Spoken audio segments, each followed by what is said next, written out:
Students, हम पढ़ेंगे chapter number 1 पद्य खंड से संत कबीरदास।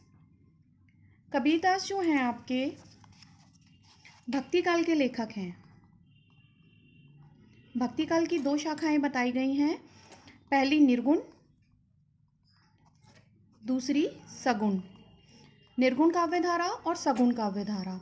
निर्गुण काव्यधारा के पुनः दो खंड होते हैं, संत काव्यधारा और सूफी काव्यधारा। इसी प्रकार सगुण के भी दो भाग होते हैं, कृष्ण काव्यधारा और राम काव्यधारा। इसमें जो ये है आपकी संत काव्यधारा, इसके मूर्धन्य यानी प्रतिनिधि कवि जो हैं वो हैं संत कबीरदास।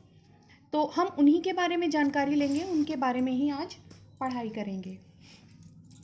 कबीर का जन्म और मृत्यु के बारे में अनेक किंवदंतियाँ प्रचलित हैं। किंवदंती कहते हैं लोगों द्वारा कही गई बातें।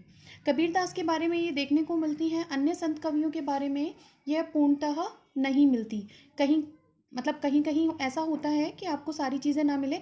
जैसे कि आपका नेक्स्ट आएगा ललद्यत। ललद्यत के बारे में जानकारी अनुपलब्ध है।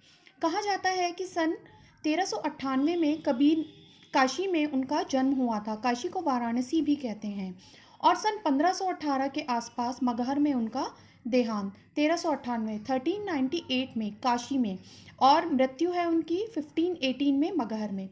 उस समय माना जाता है कि काशी में मृत्यु प्राप्त करने वाला स्वर्ग जाता है और मगहर में मृत्यु प्राप्त करने वाले को नरक। कबीर ने इस बात का विखंडन करते हुए, इस बात को ना मानते हुए कहा था कि मनुष्य की जन्म और मृत्यु ये दोनों उसके कर्म के आधार पर होती हैं, ना कि स्थान के आधार पर। इस बात को सिद्ध करने के लिए वो अपने जीवन के अंतिम समय में मगहर में जाकर बस गए थे। उनके जन्म से संबंधित एक और किंवदंती है कि उनका जो जन्म है वो एक ब्राह्मणी की कोख से हुआ था, जो कि विधवा थी।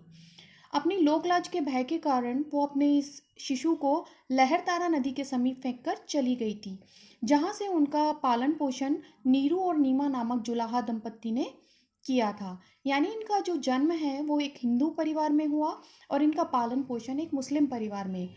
इनके अंदर दोनों ही धर्मों के प्रति सहानुभूति दिखाई देती है। ये दोनों ही धर्म को वैसे तो नहीं मानते थे, धार्मिकता के अकॉर्डिंग तो नहीं मानते थे, अपितु दोनों ही धर्मों की कट्टरताओं का इन्होंने विरोध किया है। कबीर ने विधिवत शिक्षा नहीं पाई थी, परंतु सत्संग, पर्यटन तथा अनुभव से उन्होंने ज्ञान प्राप्त किया था। कबीर ने शिक्षा नहीं प्राप्त की थी, वो अनपढ़ थे और इस बात को उन्होंने स्वयं स्वीकार किया है। उन्होंने कहा है, मसीह कागज छुयो नहीं, कलम गही नहीं हाथ। यानी कि मैंने कभी कागज़ को हाथ नहीं लगाया और कलम को हाथ में पकड़ा नहीं है। भक्तिकालीन निर्गुण संत परंपरा के प्रमुख कवि कबीर की रचनाएं मुख्यतः कबीर ग्रंथावली में संग्रहित हैं, किंतु कबीर पंथ में उनकी रचनाओं का संग्रह बीजक ही प्रमाणिक माना जाता है। उनका जो ये बीजक है, उनके एक शिष्य थे धर्मदास, जिन्होंने इसको संकलित किया था। क्योंकि कबीर तो पढ़े लिखे नहीं थे, इसलिए उन्होंने कुछ भी स्वयं अपने हाथ से नहीं लिखा है। इनकी कुछ रचनाएं गुरु ग्रंथ साहब में भी संकलित हैं। कबीर अत्यंत उदार, निर्भय और सद्गृहस्थ संत थे। इसके अतिरिक्त कबीर में एक और विशेषता थी उनकी घुमक्कड़ प्रवृत्ति। वो घूमने के बड़े शौकीन थे, तो आसपास की जगहों पर वो घूमते रहते थे, जिस कारण उनकी जो भाषा में पुट मिलता है वो अनेक शब्दों का मिलता है। यानी उनकी भाषा में ब्रज के भी शब्द हैं, अवधी के भी हैं, पूर्वी के भी हैं, राजस्थानी के भी हैं, जिसके कारण आचार्य रामचंद्र शुक्ल ने उनकी भाषा को सधुक्कड़ी अथवा पंचमेल खिचड़ी दो नाम दिए हैं। इसके अतिरिक्त एक हुए हैं लेखक डॉक्टर हजारी प्रसाद द्विवेदी, शायद आप लोगों ने नाम सुना हो। उन्होंने इनको वाणी का डिक्टेटर कहा है। डिक्टेटर से उनका मतलब है कि कबीर ने जो जिस तरह से चाहा, भाषा उनके किसी भी मार्ग में व्यवधान या बाधा उत्पन्न नहीं करती, अपितु उन्होंने जो जैसे चाहा उस बात को वैसे ही कह दिया। राम और रहीम की एकता में विश्वास रखने वाले कबीर ने ईश्वर के नाम पर चलने वाले हर तरह के पाखंड, भेदभाव और कर्मकांड का खंडन किया। उन्होंने अपने काव्य में धार्मिक और सामाजिक भेदभाव से मुक्त मनुष्य की कल्पना की। ईश्वर प्रेम, ज्ञान तथा वैराग्य, गुरु भक्ति, सत्संग और साधु महिमा के साथ आत्मबोध और जगत बोध की अभिव्यक्ति उनके काव्य में हुई है। कबीर की भाषा की सहजता ही उनकी काव्यात्मकता की शक्ति है। जन भाषा के निकट होने के कारण उनकी काव्य भाषा में दार्शनिक चिंतन को सरल ढंग से व्यक्त करने की शक्ति है। क्योंकि कबीर ने जिस वक्त लेखन कार्य किया है, हम कह सकते हैं 15वीं सदी, क्योंकि 1498 में उनका 1398 में उनका जन्म है, तो सन 1400 में उनका लेखन रहा होगा। तो उस समय चूंकि हिंदी जो है उसका जो विकास मिलता है, जो उसका जन्म मिलता है सन 1050 के बाद मिलता है, और पूर्ण रूप से हिंदी ने जो विकास किया है वो सन 1800 के लगभग, यानी आधुनिक काल में अब जाकर हुआ है। तो उससे पूर्व जो लेखन कार्य रहा है सारा काव्य में रहा है, और काव्य की जो मूल भाषा रही है वो या तो ब्रज रही है या अवधी। इसके अतिरिक्त जो अन्य भाषाओं का थोड़ा बहुत प्रभाव देखने को मिलता है, पूर्वी राजस्थानी, परंतु वो बहुत ही कम है। तो जो कबीर हैं उनकी भाषा पर सभी प्रकार के शब्दों का प्रभाव देखने को मिलता है। आगे देखिए, इसका पहला दोहा है, मान सरोवर सुभर जल, हंसा केली कराही, मुक्ता फल मुक्ता चुगे, अब उड़ी अनत न जाही। मान सरोवर, कैलाश पर्वत पर एक सरोवर है जिसका नाम है मान सरोवर। सुभर कहते हैं भली प्रकार से भरा हुआ जल। मान सरोवर भली प्रकार से जल से भरा हुआ है। ये आपको दो तरह से समझना है। ये जो आपका साखी है, ये जो दोहा है, ये सामान्य अर्थ में भी है और इसको रहस्यवादी अर्थ में भी समझाया जाता है। जैसे कि मैंने एक और लेक्चर में आपको बताया है, कुंडलिनियाँ इत्यादि होती हैं, तो उसके हिसाब से इसको समझना है। हंसा केली कराही, मानसरोवर भली प्रकार से जल से भरा हुआ है। हंसा, हंस, केली खेलना, कराही कर रहे हैं। हंसा उसमें क्रीड़ा कर रहे हैं अर्थात खेल रहे हैं। मुक्ता फल मुक्ता चुगे, मुक्ता फल मुक्ता दो शब्दों का एक साथ प्रयोग, दोनों का अर्थ अलग, यहाँ पर यमक अलंकार है। मुक्ता फल कहते हैं हंस जो है वो मोती को फल की भांति ग्रहण करता है, खाता है। तो मुक्ता फल यानी मोती रूपी फल। मुक्ता चुगे, मुक्ता यानी स्वतंत्र रूप से ग्रहण करता है।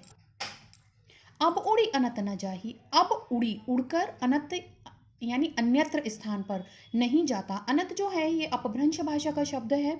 मैंने अभी आपको बताया, चूंकि ये बात कर रहे हैं हम हिंदी के जन्म के समय की, 14वीं शती है, बहुत ज़्यादा हिंदी का विकास नहीं हुआ था, तो जिस भी प्रकार के शब्दों का प्रयोग किया जाता था वो सारे ही कबीर ने वैसे भी किए हैं। तो ये है अपभ्रंश, जो कि हिंदी से ठीक पहले चल रही थी। अनत का अर्थ है अन्यत्र, अन्यत्र यानी किसी और स्थान पर। मानसरोवर अच्छी प्रकार से जल से भरा हुआ है, उसमें हंस खेल रहे हैं, स्वतंत्र रूप से मोतियों को फल के रूप में ग्रहण कर रहे हैं। अब वह उड़कर अन्यत्र किसी स्थान पर जाना नहीं चाहते। इसको देखिए कि जब मनुष्य की कुंडलिनियाँ जागृत हो जाती हैं और वो सातवीं यानी शीर्ष स्थान पर पहुंच जाती है, ऊपर अंत में बिल्कुल, तो वहाँ पर जो जीवात्मा है, हंसा यानी जीवात्मा, वो जो जीवात्मा है वहाँ की स्वतंत्र वातावरण में जिस स्वतंत्रता का अनुभव करता है, उसको प्राप्त करने के बाद, उस स्वतंत्रता को, उस मुक्ति को पाने के बाद वह वापस पुनः इस संसार में नहीं आना चाहता। दूसरा दोहा देखिए, प्रेमी ढूंढत मैं फिरो, प्रेमी मिले न कोई, प्रेमी को प्रेमी मिले सब विष अमृत होय। प्रेमी ढूंढत मैं फिरो, यहाँ प्रेमी से मतलब किसी प्रेमी व्यक्ति से नहीं है, अपितु ईश्वर प्रेमी, जो ईश्वर से सच्चा प्रेम करता हो। तो कबीरदास जी कहते हैं कि प्रेमी ढूंढत मैं फिरो, कि मैं पूरे संसार में सच्चे ईश्वर भक्त को ढूंढ रहा हूँ। प्रेमी मिले न कोई, परंतु मुझे कोई भी सच्चा ईश्वर भक्त नहीं मिला। यानी कि स्थान में उस समय जो बातें थी वो ज़्यादातर हो रही थी हिंदू मुस्लिम आडंबरों की और विद्रोह की, उनके बीच में कट्टरवादिता चल रही थी। तो वो सब देखकर कबीरदास थोड़ा खिन्न हैं, परेशान हैं, तो वो ईश्वर भक्त को ढूंढ रहे हैं जो कि उन्हें ऐसे लोगों के मध्य नहीं मिल रहा है। प्रेमी को प्रेमी मिले, अगर सच्चे ईश्वर भक्त को एक अन्य सच्चे ईश्वर भक्त का साथ मिल जाए, सब विष अमृत होए। तो ये जो संसार में लड़ाई झगड़े हैं, मारपीट है, द्वेष कलह की भावनाएं हैं, ये सब किस में परिवर्तित हो जाएंगी? प्रेम और भाईचारे में, मानवता में। तो ये जो सांसारिक विष है ये सारा का सारा अमृत में परिवर्तित हो जाएगा। अंतिम तीसरा देखिए, हस्ती चढ़िए ज्ञान को, सहज दुलीचा डारी, स्वान रूप संसार है, भूकन दे चकमारी। हस्ती, हस्ती कहते हैं हाथी को, चढ़िए ज्ञान को, यहाँ पर जो ज्ञान है उसको हाथी की उपमा दी है, क्योंकि ज्ञानी व्यक्ति जो होता है वो बहुत ही समझदार होता है। तो हाथी भी एक विशालकाय जीव है, उसकी विशालता को ज्ञान से तुलना की गई है विशालता की। हस्ती चढ़िए ज्ञान को, यानी ज्ञान रूपी हाथी पर आप चढ़ जाइए। सहज, स्वाभाविक रूप से। दुलीचा कहते हैं कालीन को। आप लोगों ने देखा होगा किसी महोत्सव इत्यादि में या फिर मूवीज़ में भी दिखाते हैं, जब कोई यात्रा वगैरह निकलती है तो हाथी को सजाते हैं, उसके ऊपर एक बहुत सुंदर सा कालीन डाला जाता है, उसके ऊपर ओहदा लगाया जाता है जिस पर बैठा जाता है उस ओहदे पर। तो कबीरदास जी कहते हैं कि ज्ञान रूपी हाथी पर चढ़ जाइए, सहज दुलीचा डारी। सहजता, सरलता का दुलीचा डालकर, यानी कि जो ज्ञान है वो सरलता और सहजता से प्राप्त होता है, ना कि आडंबर से। स्वान रूप संसार है। स्वान कहते हैं कुत्ते को। यहाँ पर संसार को किसकी उपमा दी है? उपमा अलंकार देख लीजिए। यहाँ पर ये जो संसार है ये कैसा है? कुत्ते की भांति है। सामान्य कहावत अगर देखी जाए तो कहा जाता है, जब हाथी गुजरता है तो कुत्ते भौंकते हैं। तो यहाँ पर लेखक भी वही कह रहे हैं, कबीरदास जी वही कह रहे हैं, भूकन दे झक मारी। यानी कि जो आप ज्ञान की प्राप्ति के लिए जो सहजता सरलता का मार्ग अपना रहे हैं, उसको आप उस पर चलते रहिए। व्यक्ति जो हैं, सामान्य संसार के जो लोग हैं, उन्हें जो कहना है वो कहने दीजिए। झक मारना मुहावरे का प्रयोग है, परेशान होकर चुप हो जाना। भूकन दे झक मारी, यानी कि उन्हें जो बोलना है बोलने दीजिए, परेशान होकर वो लोग स्वयं ही चुप हो जाएंगे। ये सारी ली गई हैं आपकी साखियों से।